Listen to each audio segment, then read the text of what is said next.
Les manœuvres militaires européennes en Méditerranée orientale cristallisent les tensions gréco-turques. La Grèce, la France, l'Italie et Chypre ont entamé un exercice conjoint ce mercredi dans cette zone, mais le président turc Recep Tayyip Erdogan défend coûte que coûte ses intérêts gaziers et met en garde Athènes contre toute erreur qui mènerait à sa ruine.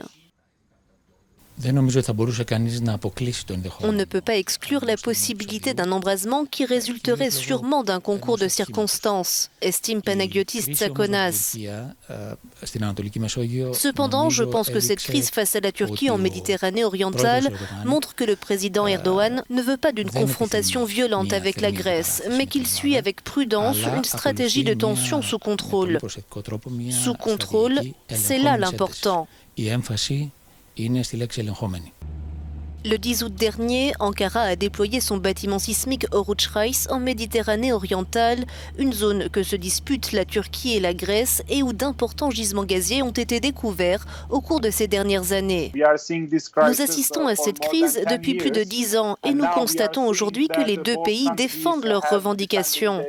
L'accord entre la Turquie et la Libye pour le partage de la Méditerranée orientale a provoqué une escalade des tensions, puis cela a aussi été le cas de l'accord entre la Grèce et l'Égypte.